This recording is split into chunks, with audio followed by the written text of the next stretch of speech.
আমার রানী এত ডিটটা ছাগলের গুস্তু খাওয়ার জন্য আমার রাজ্য ছেড়ে বাপের বাড়ি চলে গেল। মহারাজ, নানিমা তো বাপের বাড়ি গেছে মহারাজ। মন্ত্রী, ওটা নানি হবে না, ওটা হবে রানী।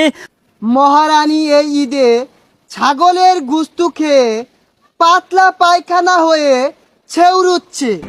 না, এ হতে পারে না। সাবধান, মহারাজ হাজির। খামোশ মন্ত্রী, তোমার এত বড় স্পর্ধা, আমার সিংহাসনে তুমি বসে আছো, তুমি যে কুইয়া কুইয়া পাত মারো, এই পাদে দুর্গন্ধে আমার সিংহাসন নষ্ট করে ফেলেছো। মাফ করবেন মহারাজ, এই সিংহাসনটা মহারাজ খালি পড়েছিল, তাই আমি একটু বসেছিলাম মহারাজ। খামোশ মন্ত্রী, তুমি গত রমজানের ঈদেও একটি পাদ মেরেছিলে, যে পাদের গন্ধ এখনো আমার সিংহাসন থেকে যায়নি, তুমি আবারও বসেছো পাদ মারার জন্য। মহারাজ, এই কুরবানি ঈদের দিনে বাজে একটা কাজ করার জন্য ক্ষমা চাচ্ছি মহারাজ। এবারের মতো তোমাকে আমি মাফ করে দিলাম। এরপরে যদি তুমি এই কুইয়া পাত মারার ষড়যন্ত্র করো মন্ত্রী, তোমার মাথা নেড়া করে এই গ্রামে ঘুরানো হবে এবং কি 100 বেত্রাঘাত করা হবে, তারপর তোমাকে কারাগারে নিক্ষেপ করা হবে।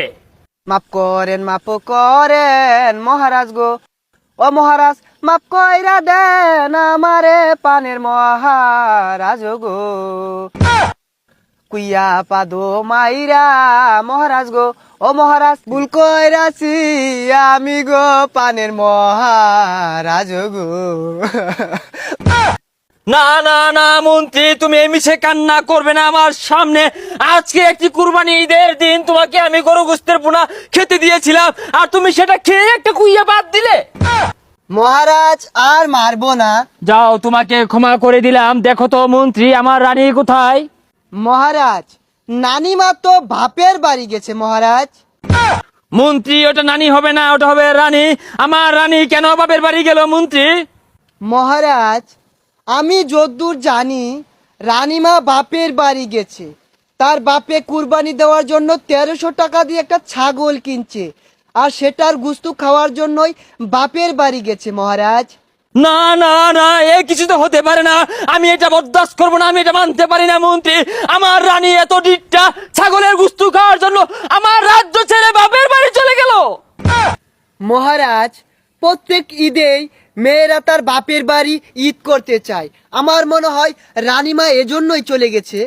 শোনো মন্ত্রী, তুমি আমার রাজ্যের প্রত্যেকটি অলিতে গলিতে ডাক ডোল পিটিয়ে ঘোষণা করে দাও, ঈদের দিন কোনো নারী তার বাপের বাড়ি যেতে পারবে না।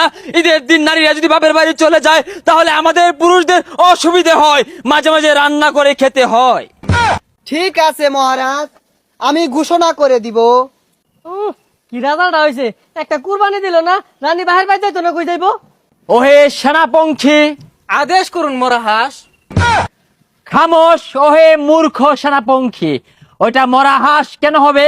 আমি হলাম এই রাজ্যের মহারাজ। ওই একই কথা, আদেশ করুন। সেনাপতি, আমাকে ভিতরে যেতে দাও সেনাপতি। আমি যে রাজা মশাইয়ের কাছে এক দুঃখ সংবাদ নিয়ে এসেছি। মহারাজ, এক দূত এসেছে, তাকে কি আমি ভেতরে প্রবেশ করতে দিব মহারাজ? ওহে কি বলছো সেনাপঙ্খী?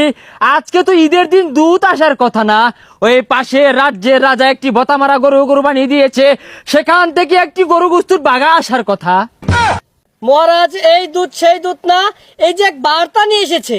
আমি আরো ভাবলাম আশপাশ অনেক গরু কুরবানি হয়েছে, আমার জন্য বোধহয় কেউ একটা বন্ট পাঠিয়েছে। যাই হোক, কি খবর শুনি। এই যে নেন মহারাজ। ওহে মন্ত্রী মশাই, এখানে কি খবর আমাকে পড়ে শোনাও।